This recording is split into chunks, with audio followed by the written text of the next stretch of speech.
If I live to be 100 years old, I will never forget the sound of my husband's voice, saying the words that shattered my heart. She does not need to know anything. It is not her concern. That sentence was the knife. Everything else was only the hand holding it. I remember standing inside that fancy Lecky apartment, pretending not to understand their conversation, pretending I was still the quiet wife he could talk about like I wasn't there. My heart was calm on the outside, but inside me, something was fighting for air. I could feel it, like a buried part of me kicking against the walls after years of silence. Hey family, before we dive into this powerful story, don't forget to hit subscribe so you never miss the next one. Please like this video, drop a comment to share your thoughts or lessons you learned, and give your honest review. I'd love to hear what you think. Now, let's begin the story. Let me take you back to where everything began. My name is Kemi. For years, people knew me as Michael Wife. They didn't see me. They saw the man standing beside me, loud, confident, successful. I was the shadow that followed him everywhere, smiling softly, speaking gently, never causing trouble. At least, that was what I thought a peaceful marriage needed. I used to believe that a woman should bend herself small to keep her home calm. I thought patience would heal cracks. I thought silence would prevent storms. But nobody told me that too much silence can drown a person. My marriage didn't break in one day. It broke slowly, like a wall eaten by small termites. One tiny piece at a time. One insult disguised as a joke. One decision was made, without asking me. One dream was laughed at and thrown aside. One "you don't know anything" said during an argument. One "I am the one paying" whispered like a warning. And I kept shrinking. But the day we climbed the elevator to that 12th floor apartment, something small changed inside me. Maybe it was the cool air. Maybe it was the clean smell of the building. Maybe it was the quiet voice inside my heart that had been sleeping for years. I don't know. But I felt something waking up, a small bravery I did not recognize. Michael walked into the apartment ahead of me, greeting the foreign owner. I stood behind them, holding my purse, pretending to look around. But my ears were sharp. I understood every word of their conversation. And every word felt heavier than the one before. Then came the moment. The owner asked a simple, harmless question about whose name would be on the property first. And my husband, my partner, the man I cooked for, prayed for, stayed loyal to, leaned back and said in German, "She does not need to know. She does not understand anything. I am the one paying. I am the one deciding. It is not her concern." My legs went cold. My chest tightened. It felt like a slow earthquake happening deep inside me. A sentence, spoken casually, changed everything I thought I knew. In that moment, the old Kemi died quietly. And the new one opened her eyes for the first time. When we stepped out of that apartment, my body was moving, but my mind stayed behind in that living room. The words he spoke kept replaying inside my head like a radio stuck on one station. She does not need to know. She does not understand. It is not her concern. As we waited for the elevator, I felt like a stranger beside my own husband. He was talking, but I couldn't hear anything. I was hearing only that one line that cut my spirit like razor blade. The elevator door opened with a soft ding. We stepped in. It was just the two of us. Silence wrapped around us like tight cloth. He brought out his phone and started scrolling, acting like nothing had happened. Acting like he hadn't just told another man that his wife was a useless addition to the transaction. Acting like I was a piece of furniture he dragged around. I stared at him. Really stared. For the first time in years, I looked at him not as my husband, but as a man. A regular man. And suddenly, he didn't look so big anymore. He didn't look like the person whose approval controlled my breathing. He looked small. Not in size, small in spirit. Something in me whispered, "Kemi, are you truly invisible? Or did you make yourself invisible?" When the elevator reached the ground floor, I stepped out before him. Not because I was in a hurry, but because something inside me was tired of walking behind. When he finally caught up, he said, "What is wrong with you? Why are you acting strange?" I almost laughed. It shocked me how close I was to laughing. We walked to the car quietly. The place was full of cars, workers, people moving up and down. Lagos noise. Normal life. But inside me, there was a storm. He started the engine and said, "You should learn not to embarrass me with your moods." I turned my face to the window and whispered inside my heart, "This marriage is a lie." And today is the day my eyes truly opened. At least now, I knew the truth. I was married to a man who needed a silent wife, not a real partner. And I was tired of being silent. The road from Lekki to our side of town was long, but that day it felt even longer. The traffic moved like an old man climbing stairs. Cars were honking, hawkers tapping windows, shouting, "Andi by Gala." But I didn't see anything. My mind was far away. Michael kept talking. "How can you be angry over nothing? You should have stayed in the car if you were going to misbehave. You women don't know how to act." Each statement was another slap on my spirit. I didn't answer. Not one word. He thought my silence meant surrender. He didn't know this was a different silence. This was the silence of someone who was done begging for peace. As we reached the third mainland bridge, he finally snapped. "Talk now. Why are you quiet?" I turned slowly and looked at him with eyes he had never seen before. "I heard everything," I said. He froze. "Heard what?" "You're German." "My German?" "Yes." "I understand what you said in that apartment." The car almost swerved. He stared at me like I had confessed to a crime. "All these years you understood?" "Yes." "Every word." He opened his mouth, but no sound came out. And for the first time in our marriage, I saw fear in his eyes. Not fear of me, but fear of being exposed. Fear that the woman he thought was blind could actually see clearly. He cleared his throat and started driving again. "So, why didn't you say anything all this while?" "Because I used to love you. Because I wanted us to work. Because I thought protecting your ego was the same thing as protecting my marriage. Because I thought silence was wisdom. But wisdom is not silence. Wisdom is truth." I didn't tell him all that. I just said, "I was trying to respect you." He hissed loudly, angry at being caught. "Respect me by minding the business I give you." That was the moment my heart finished closing. No pain, no tears. Just cold understanding. This man didn't see me.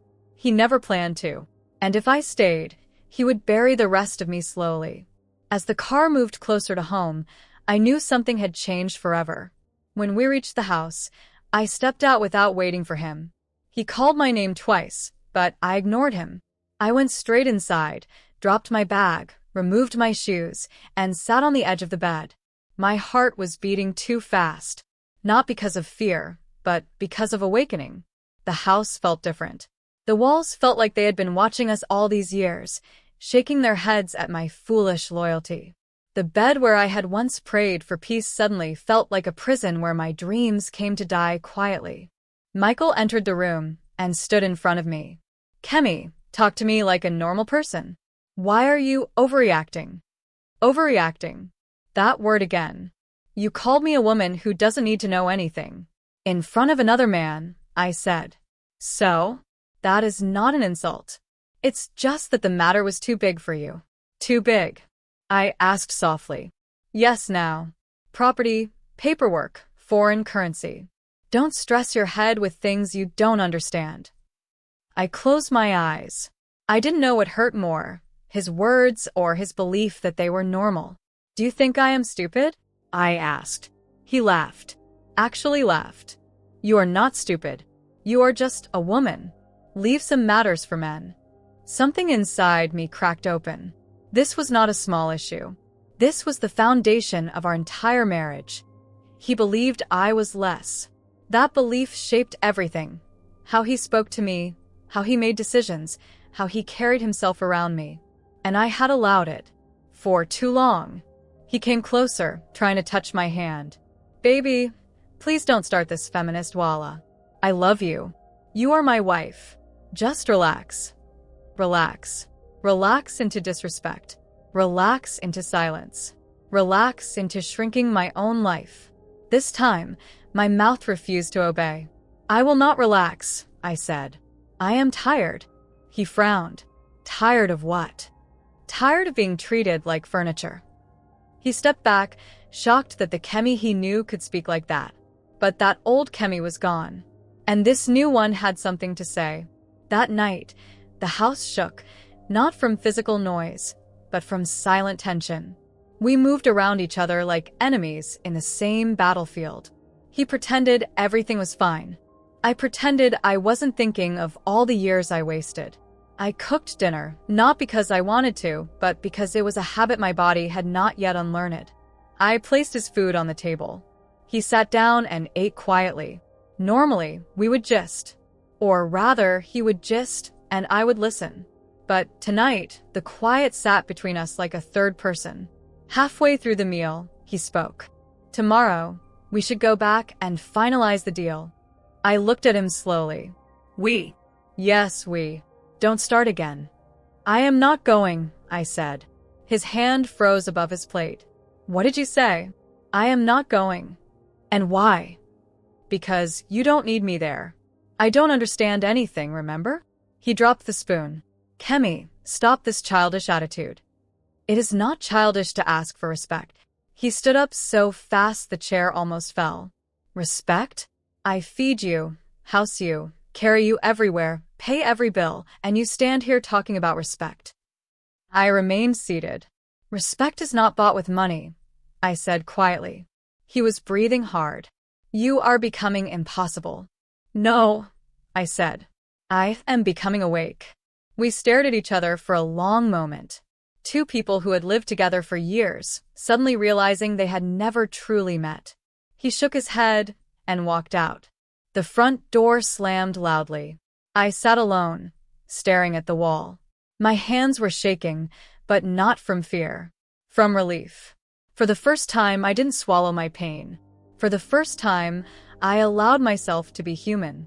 For the first time, I allowed myself to have a voice. And even though the house felt like it was breaking apart, I felt something inside me rebuilding. Piece by piece. The next morning came like a slow drumbeat. My eyes were open long before the sun rose. I stayed in bed, staring at the ceiling, listening to the quiet. When Michael finally woke, he didn't greet me. He didn't touch me. He didn't even look at me. He just grabbed his towel and went into the bathroom. Normally, I would pretend nothing happened and follow the day like an obedient shadow. Not today. I stood up, wore a simple gown, tied my hair into a bun, and sat at the table with a notebook. I started writing the things I wanted for myself. Not marriage goals. Not couple plans. My own desires. It felt strange. It felt new.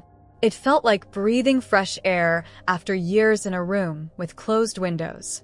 When he came out, he saw me writing. What are you doing? He asked. Thinking. About what? My life.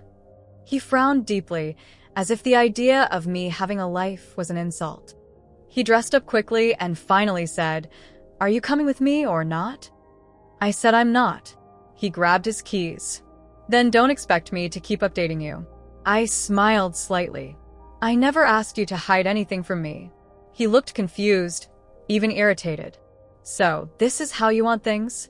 No, I said. This is how you shape things. I am only seeing them clearly. He shook his head, stormed out, and slammed the door again. He loved slamming doors. It made him feel powerful. But this time, the door didn't frighten me. It sounded like freedom. Around 2 p.m., my phone rang. It was an unknown number. The voice on the phone was the property owner. The same man who heard Michael disrespect me in German. Madam, good afternoon, he said politely. Good afternoon. I just wanted to confirm something. Your husband said you are not interested in being included in the documents. Is that true? My chest tightened. He said that? Yes. He insisted on handling everything alone. I closed my eyes. The betrayal tasted sour. My husband was trying to erase me from something we were supposed to build together. Sir, I said softly, I never agreed to that. He went silent for a few moments. Then he said, Madam, I am sorry. I should have asked you directly yesterday. I didn't know you understood us. I understood everything. He sighed. I want you to know what he said was not right. His words felt heavy, but kind. A stranger saw my value more than my own husband. Thank you, I said quietly. After the call ended, I sat down slowly, holding my phone tightly. That was the moment I realized the truth. This man I married was not a partner. He was a controller. And now he was trying to erase my place in our life decisions. Something in me snapped fully. This marriage was no longer safe for my spirit. Michael returned home angry. I could feel it even before he opened the door. His footsteps were loud, sharp, full of annoyance. He walked straight into the bedroom and threw his keys on the table. So, now the owner is calling you behind my back, he shouted. He called because you lied. I said plainly, what is your problem, Kemi? Why must you make everything difficult? I am not the one making it difficult. You are the one hiding everything. He paced the room. You should have told him you don't understand that language. I stared at him in disbelief. So the issue is that I didn't pretend to be ignorant. Yes, he shouted, because that is what keeps peace. You don't know how to behave like a real wife. A real wife. I whispered. A real wife is someone who stays blind so her husband can feel like a king? His face twisted. You are becoming proud. No, I said calmly. I am becoming alive. He didn't like that. He pointed at me. Kemi, I am warning you. Don't push me. I looked right into his eyes.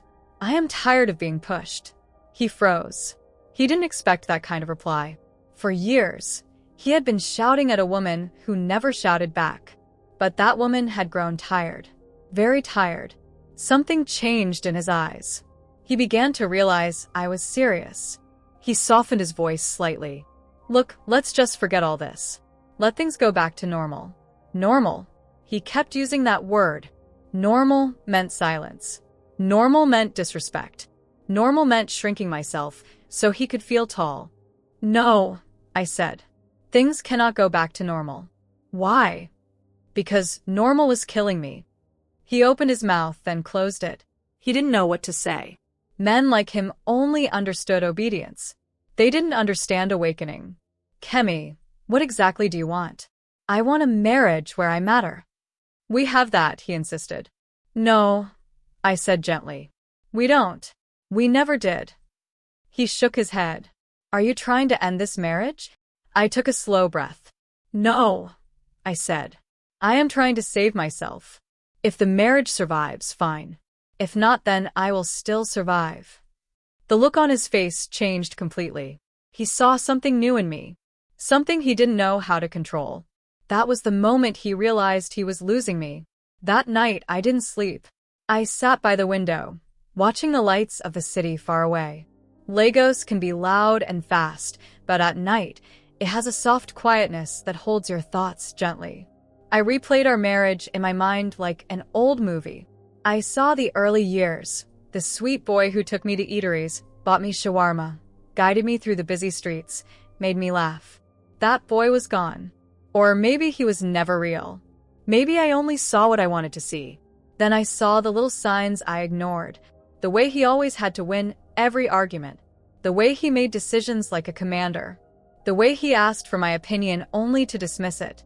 The way he loved my silence more than my truth. And finally, that sentence in German. She does not need to know anything.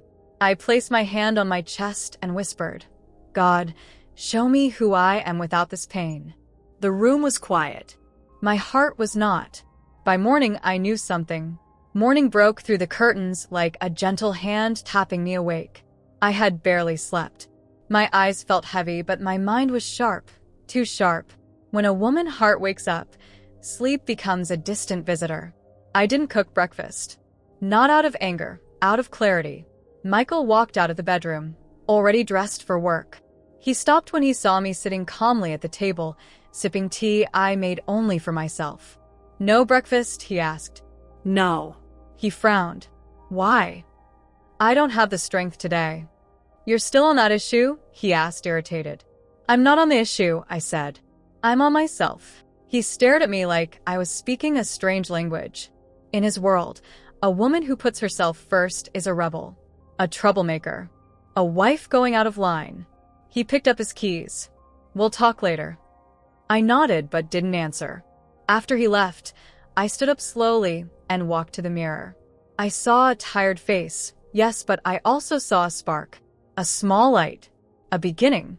I placed my hand on the glass and whispered to my reflection, "Welcome.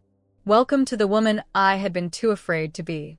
Around noon, my mother called. Her voice was soft, the way it always became when she sensed something was wrong. "Kemi, are you okay?" I wanted to say yes. I wanted to pretend, but the truth was too heavy to swallow. "I'm not," I said. "What happened?"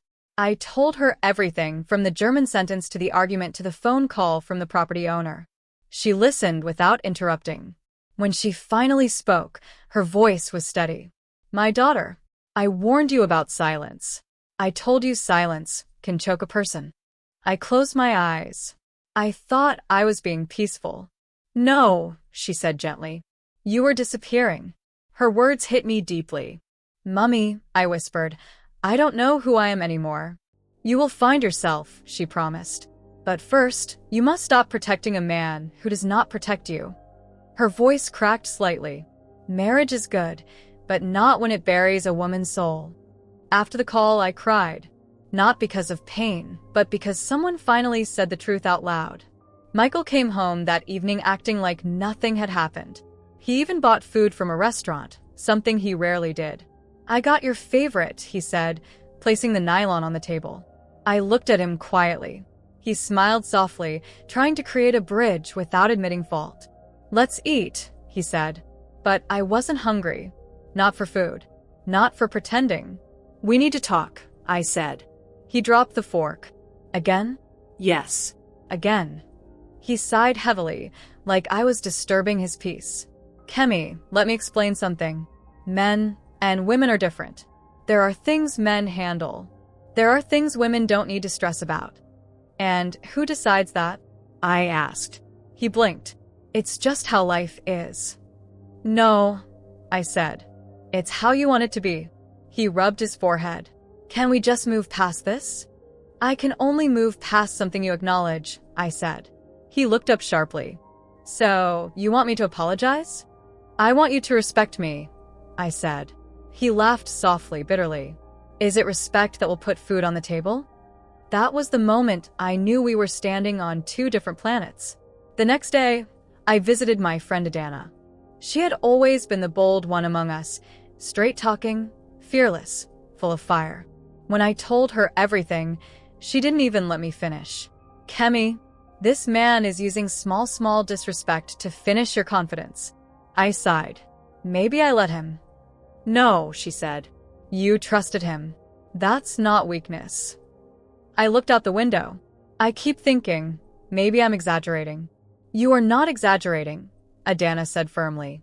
"A man who sees his wife as a partner will never make decisions behind her back. What Michael did is not a mistake. It is a mindset." Her words sat heavily in my heart. She leaned closer. "Kemi, you're waking up. Don't sleep again." I nodded slowly. "I'm trying." "You're doing more than trying," she said. "You're reclaiming yourself." When I returned home, Michael was still not back. I walked into the bedroom to put my bag down, and something caught my eye. His laptop was open. I didn't touch it at first, but then I saw an email notification pop up. My heart began to beat faster. I knew looking at it was wrong, but I also knew he had built a secret world around himself. And I was tired of living in darkness. I walked closer and read the email. It was from a bank I didn't know he used. A bank account I didn't know existed. A large transfer he made 2 weeks ago. Money he never told me about. Money connected to the same property. My hands started shaking. He didn't only disrespect me. He was hiding things from me, big things. My chest tightened. My body became cold.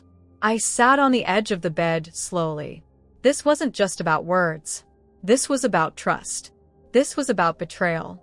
This was about a marriage built on one-sided openness. I whispered to myself, "What else don't I know?" Michael came home late. I was sitting on the couch, laptop open in front of me. He walked in, saw the screen, and froze. "What are you doing with my laptop?" he asked, his voice sharp. "I saw the email," I said calmly. His face changed instantly. So, you're spying on me now? I didn't spy. It was open. That is private, he snapped. Marriage is not privacy, I said quietly. It is partnership. He laughed angrily. So now you're preaching? I stood up slowly. Why didn't you tell me about the other account? Because it's my money. Our money, I corrected. He shook his head. What did you contribute? The words stabbed me deeply. He knew how to hurt. He knew exactly where to aim. I swallowed the pain and said, I contributed myself. My time. My life. My support. He scoffed. Support doesn't buy property. I stepped back from him. Not out of fear, out of clarity. So that's it, I said. That's what I am to you. He didn't answer. His silence was the loudest truth I had ever heard. I didn't sleep in the same bed that night. I took my pillow to the living room, curled up on the couch. The house felt strange, like it was breathing with me. Around midnight, he came out and stood over me. Kemi, come back to bed. I'm fine here. No, you're not. Stop acting like a child. I looked up at him calmly. I am acting like a woman who is done pretending. His eyes flashed with frustration. So, what now? You want to turn this house into a war zone? No, I said softly. I want peace. But I'm not going to buy peace with my dignity anymore. He stood there for a long, tense moment, then turned and went back to the bedroom. The door closed quietly this time, not slammed. And that quietness scared me more than the noise. The next morning, I woke up early. I showered slowly, thinking deeply. I dressed in simple clothes and sat at the dining table with a pen and paper. I wrote him a letter. Not a letter to attack. Not a letter to insult. A letter of truth. I wrote, I cannot continue in a marriage where I am kept in the dark, treated like a child, and spoken to like a burden. I am not angry. I am awake. And I need time to breathe, think, and remember who I am. I will be staying with my mother for a while. You know the reasons. I folded it neatly. When he woke and came downstairs, he saw the bag beside the door. Kemi, where are you going? To breathe, I said. He saw the letter. Picked it up. Read it. His face softened instantly. Kemi, don't do this. I need space, I said gently. If you love me, you'll let me go for a while. But I can change, he said quickly. I shook my head. You need to change for yourself, not to keep me quiet. His eyes glistened with something I hadn't seen in years. Fear. Real fear. Kemi, please. I picked up my bag. I'll call you when I'm ready. Then I walked out. For the first time in 10 years, I felt light. The drive to my mother's house felt like a journey out of prison. I rolled the window down and let the wind hit my face. It felt like freedom. It felt like breath returning to a place inside me that had been locked up. When I reached home, my mother hugged me tightly. You did well, she whispered. Sometimes leaving is the only way to see clearly. The house felt warm, familiar, safe. I slept in my old room, the same small room where I had dreamed of a bright future before life taught me its harsh lessons. As I lay on the bed, I whispered to myself, Kemi, welcome back. That evening, I sat outside on the balcony, listening to the crickets and the faraway sounds of street life. My mother sat beside me, peeling oranges. You look calmer, she said. I feel like myself again, I replied. She nodded. Pain is heavy, but truth is light. You chose truth. I leaned my head on her shoulder. Will I ever forgive him? You will, she said softly. But forgiveness is not the same as returning. I closed my eyes. I slept peacefully that night. No fear. No shouting. No walking on eggshells. No pretending. Only peace. Pure peace. The next morning, my phone started ringing before 8 a.m. It was Michael. I stared at the screen for a long moment, my heart heavy. Before, I would rush to pick up, even when I was upset. But today, I let it ring. Not out of pride, but out of healing. Sometimes picking up too fast is the reason someone keeps hurting you. He called again. And again. Then he sent messages. Kemi, please pick up. We need to talk. I'm sorry. Don't do this. I read every message, but I didn't reply. I needed silence. I needed to breathe without being pulled back into the same storm. My mother walked into the room, saw my face, and understood immediately. You don't have to rush, she said. Healing is not speed. Healing is honesty. I nodded slowly, tears filling my eyes. Not because of pain, but because of clarity. I was learning that love without respect is just a soft prison. By afternoon, I felt sick. Not sick like fever, sick like my body had been holding pain for too long and was finally letting it out. My stomach twisted. My chest felt tight. My head pounded. My mother sat beside me, rubbing my back. It is the release, she whispered. When a woman leaves a harmful place, her body also cries. I rested my head on her lap, like a child. For years, I had carried everything on my own. Silent battles, swallowed insults, quiet tears. Now the burden was lifting, and my body didn't know how to act. I slept deeply for 2 hours. When I woke up, I felt lighter, like a heavy stone had been removed from my chest. For the first time in a long time, my body felt like mine. Around 7 p.m., my phone vibrated with a long message from Michael. Normally, he was a short-sentence man. But that night, he wrote like someone trying to catch water with bare hands, everywhere, desperate. He said he was sorry. He said he didn't mean it. He said he loved me. He said he didn't know I understood the language. He said he didn't want to lose me. He said I should come home. Then he added one line that froze my heart. I need you.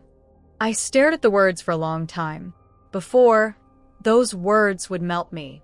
But now they felt strange. Because I realized something painful. Needing someone is not the same as valuing them. A man can need you to cook, need you for company, need you for routine, need you to feel powerful, but not necessarily value your heart. That message made me cry, not because I wanted to go back, but because I finally understood the truth. I had been needed, but I had not been honored. The next morning, we heard a knock at the door. My mother looked at me with a knowing expression. That is him. My heart began to race. She opened the door, and there he was, standing like a lost boy, not the proud man I knew. His eyes were tired, full of worry. He stepped inside cautiously. Kemi, I looked at him quietly. My mother stayed in the room, giving us privacy, but still close enough in case things became heavy. He sat down across from me. You left me, he said softly, just like that. I didn't leave, I replied. I stepped away. Why? Over one comment. I shook my head slowly. It wasn't one comment. It was 10 years of small wounds. He looked at me, confused. I didn't hurt you like that. You did, I said gently. You just didn't notice. He swallowed hard. His hands were shaking slightly. I'm begging you, he said. Let's fix this. But you cannot fix something you don't admit is broken. What exactly do you want me to say? He asked. The truth, I replied. He frowned. Which truth? That you don't see me as your equal. He looked offended. That's not true. Then why did you hide the property decisions from me? Why did you make financial moves behind my back? Why did you speak about me like a child? Silence. He didn't answer. So I continued. Why did you think I didn't deserve to be involved? He sighed heavily. Because I didn't want stress. Women can complicate things. I smiled sadly. There it was, the real truth. So, you wanted a simple wife, not a full human being. He rubbed his face. That's not what I meant. But that's what you believed, I said. And belief shapes behavior. He didn't argue. He couldn't, because he knew I was right. Suddenly, something unexpected happened. Michael began to cry. Not loud crying. Quiet tears. Tears of fear and regret. Tears of a man who thought he was strong but finally saw his weakness. I messed up, he whispered. I didn't know you felt like this. That's the problem, I said softly. You never ask. He covered his face with his hands. Kemi, I don't know how to be different overnight. You don't have to be different overnight, I replied. But you have to be willing. truly willing. He nodded slowly. I want to change. For the first time in years, he looked real. Not proud. Not controlling. Human. But I also knew tears are not transformation. They are only confession. And a confession without action is still a lie. After he left, my mother came to sit beside me. What do you think? She asked. I think he's sorry, I said. And is sorry enough? She asked gently. I didn't answer. She held my hand. Kemi, a man can cry and still return to his habits. A man can apologize and still not change. You must watch your actions, not your tears. I rested my head on her shoulder. I don't want to break my marriage. You are not breaking anything, she replied. You are rebuilding yourself. If he fits into the new structure, good. If not, you must still stand. Her words wrapped me with strength. 2 days later, he called again. His voice was softer, calmer. Kemi, can we go for counseling? Please. Just one session.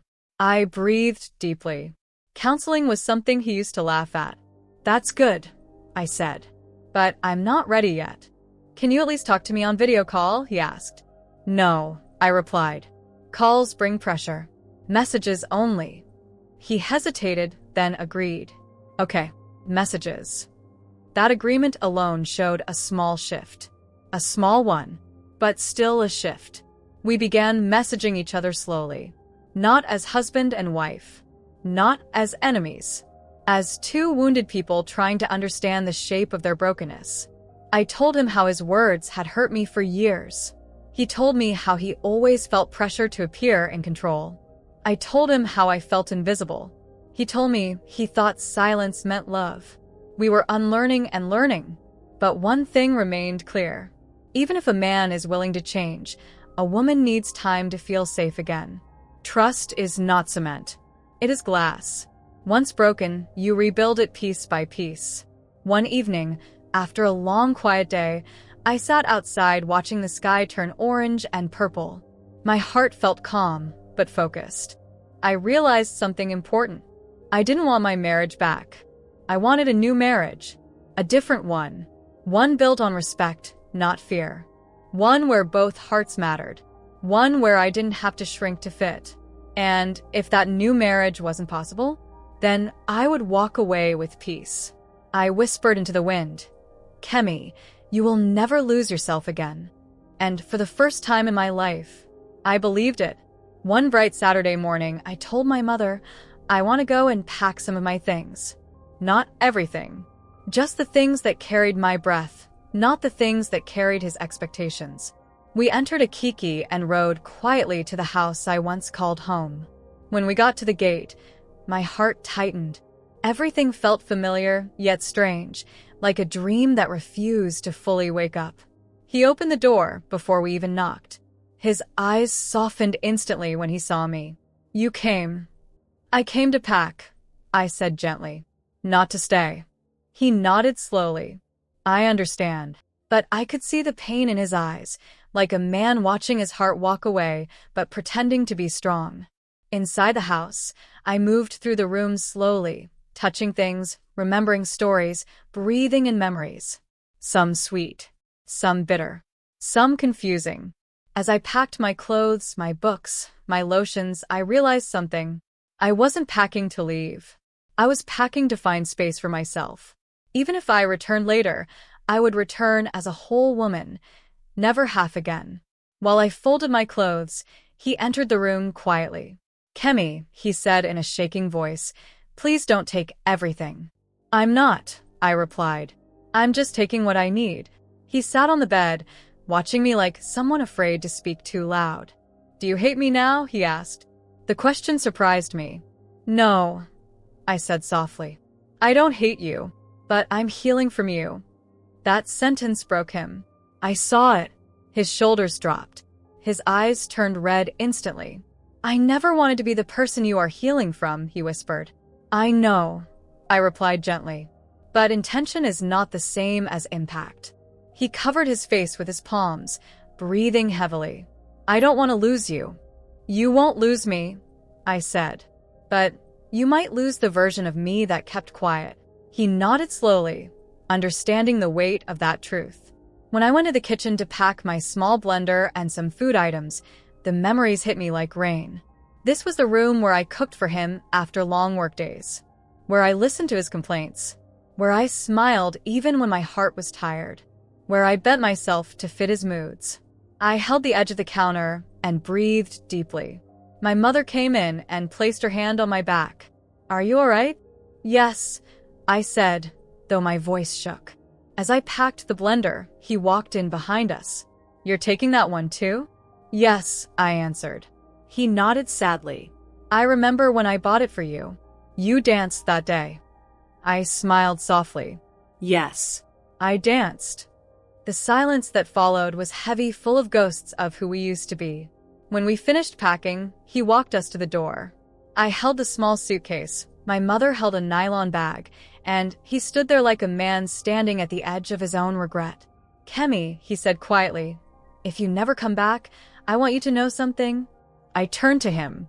"You are the best thing in my life, even if I didn't show it well." My chest tightened. Before, words like that would have made me melt instantly.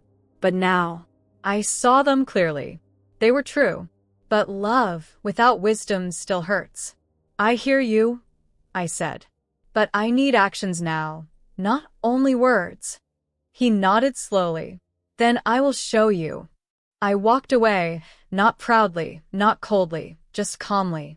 Because peace feels like truth. And my truth was opening. 2 weeks later, he messaged me again. Please. "Just one session. Even if you don't stay." I agreed, not for him, but for clarity. We met the counselor in a small office near the junction. The room smelled of new furniture and warm hand cream. We sat facing each other, not touching, not leaning. The counselor looked at him. "Why is she here?" He sighed. "Because I damaged trust." "And what do you want?" the counselor asked. "I want to rebuild." Then she turned to me. "And you?" "I want respect," I said. "Real respect, not small words." The counselor nodded. "Then you both have work to do." What followed was long, heavy, emotional. He admitted things he had never said.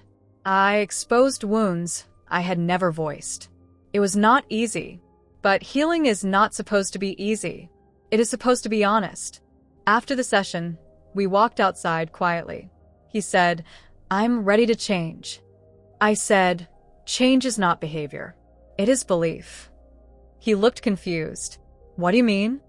"If you behave differently but still believe the same old things, the behavior will fade. Belief must change first." He rubbed the back of his head nervously. "It's hard."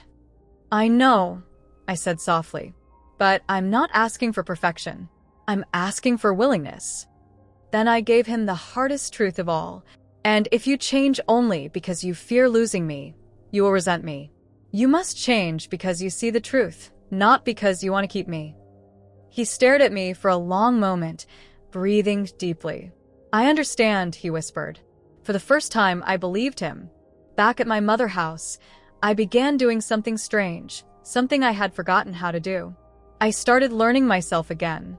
I woke up early and prayed without rushing. I sang while sweeping the compound. I cooked small meals for myself only. I read a novel I abandoned 5 years ago. I sat outside and watched children play on the street. Most important, I listened to my own thoughts without drowning them under someone else's needs. I realized that I had been so focused on being a wife that I forgot I was a woman first, a person first, a soul first. Now I was returning to myself slowly, like someone finding a lost key in an old drawer. Days passed, weeks passed, and slowly I began to notice something surprising. He was changing, small but real changes. He stopped calling too much. He started messaging respectfully. He didn't pressure me. He didn't guilt-trip me. He didn't act entitled. One day, he sent a message that shocked me. "Kemi, I joined a men group. They talk about ego, control, and emotional maturity." I didn't know how blind I was. "I'm learning."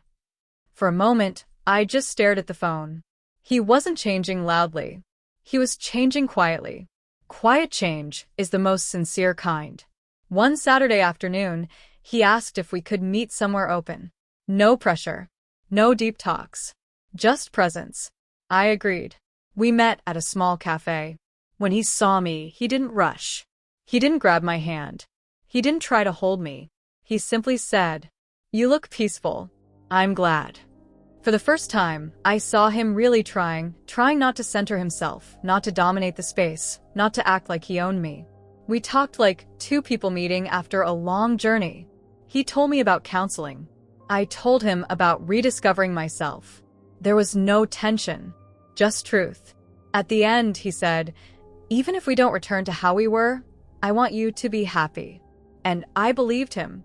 That alone was healing. 2 days later, he sent a message that stopped my breath. "Kemi, do you think there is still hope for us?" I didn't answer immediately. I sat down, took a deep breath, and listened to my heart. The truth was simple. There was hope, but hope alone cannot build anything. I typed slowly, carefully, honestly. There is hope, but hope is not enough. We need truth, work, and patience. And we must build something new, not return to the old. He replied, "I'm ready for something new." I felt my heart open just a little. Not fully, not foolishly, just softly, like a door unlocking, not swinging wide, but enough to let light pass through. One sunny afternoon, I told him, "I want to visit the house again. Not to stay, just to feel the place." He agreed immediately, but he didn't sound excited. He sounded careful, like someone holding a fragile cup with both hands. When I arrived, the gate looked the same, but my heart wasn't the same. I walked in slowly, breathing in the familiar scent of the compound. The air felt mixed, half memory, half mystery. Inside the house, I noticed something shocking. It was clean. Not just clean, organized in a way I had never seen before. My books were neatly arranged. The dining table had no scattered papers. The kitchen was sparkling. "I've been learning," he said quietly.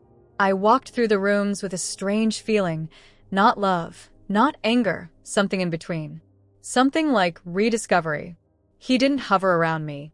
He didn't follow me like before. He just stayed a few steps behind, giving me space. And for the first time, I saw a different version of him. Someone trying, someone learning, someone softening. But I also knew something important. A clean house is nice. A clean heart is better. While checking the bedroom, I found a small box under the bed. Curious, I opened it, and my breath froze. Inside were a note I wrote to him in our early years, a bracelet I gave him long ago, the tiny key holder from our first trip together, a handkerchief I thought was lost, and a small picture of us that I didn't even remember. He walked in and froze when he saw me holding the box. "You kept all these?" I asked softly. He nodded. "I kept everything. I'm not good at talking, but I remember more than you think." My heart softened, but I didn't let it control me. "I didn't know you were sentimental." He smiled faintly. "I'm not. I'm just sentimental about you." The words didn't make me melt the way they used to, but they made something inside me warm just a little. Healing doesn't erase everything. Sometimes it recolors them. That evening, he asked if we could talk. Not forcefully, not urgently, just quietly. We sat in the living room. No shouting, no blaming, no defense. Just two humans with two tired hearts. He said, "I grew up watching men act strong by being cold. I copied what I saw."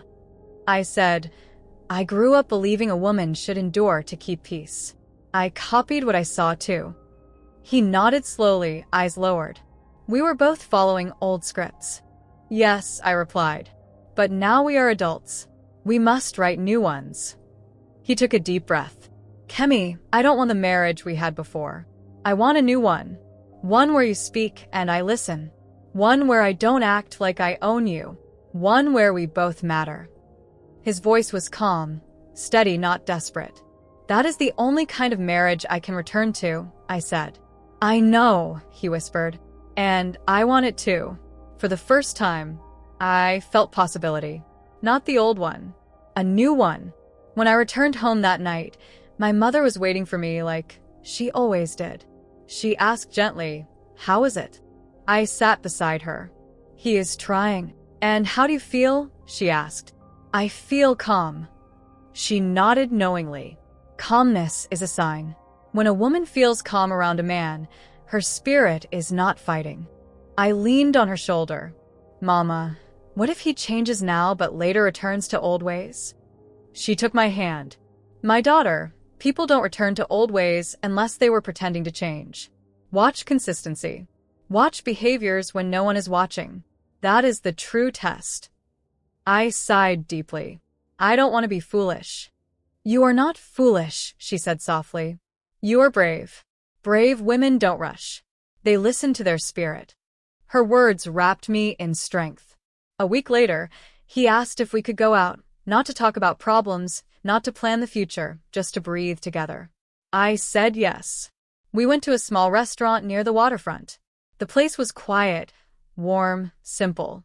The kind of place where broken hearts can slowly knit themselves back. He didn't try to take my hand. He didn't try to act like everything was normal. He behaved like someone who respected the distance between us. We talked about work. We talked about dreams. We talked about fears. We talked about childhood. For the first time, I realized something. We were getting to know each other again. Not as husband and wife.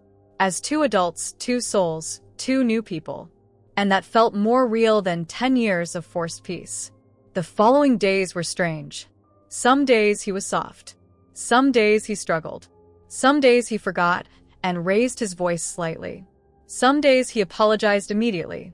Healing is not a straight line. It is a dance, forward and backward, slow and gentle. One evening, he sent me a message. "Kemi, today was hard. I almost slipped back. But I remembered your face. And I calmed myself." I smiled at the screen. Not because of the compliment, but because he was learning self-control. A man who can control himself is a man who can love without harming. This was the first real sign of permanent change. One Sunday morning, while lying on my bed, I felt something strange. Peace. Soft, warm, simple peace. Not because everything was perfect. Not because all wounds were healed. But because I was no longer afraid. Fear had left my chest. Doubt had left my mind. Pressure had left my shoulders. I whispered to myself, "I am whole." And when a woman becomes whole, she loves differently. Never from fear, never from desperation, only from truth. I finally knew that whatever decision I made next would come from strength, not weakness. He invited me to the house one more time. Not for packing. Not for talking about the past. Just for clarity. When I walked in, he looked steady, not emotional, not desperate, not broken. He said, "Kemi, whatever your decision is today, I will respect it." That alone touched me deeply. We sat down. No tension. No shaking hands. Just honesty. "I want this marriage," he said, "but not the old one. I want a fresh one. Built from scratch. Built on truth. Built on equality." I took a deep breath. "I want the same thing," I said. Silence followed, soft, warm, meaningful. Not dramatic. Not cinematic. Just real. That is how peace sounds. Soft. When I finally returned to the house properly, it didn't feel like going back. It felt like moving forward. I arranged my things slowly. I decorated the room with fresh flowers. I prayed silently in each corner of the house. Not for marriage, but for myself.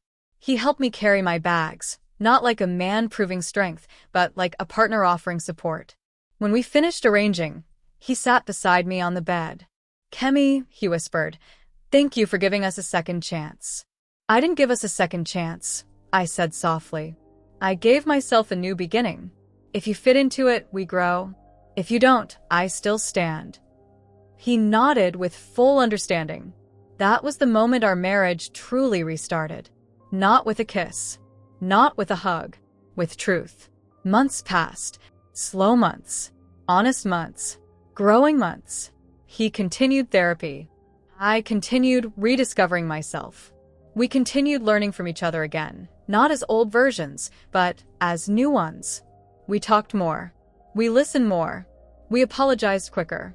We confessed deeper. We loved slower. One evening, While sitting outside watching the sunset, he looked at me and said, "Kemi, you're not my wife alone. You are my partner." And for the first time in years, I believed him. Our marriage wasn't perfect. No marriage is. But it was new. It was honest. It was peaceful. And peace is the true definition of love. I didn't stay because of fear. I didn't return because of pressure. I didn't rebuild because of pity. I rebuilt because I healed. And when a healed woman loves, her love becomes wisdom.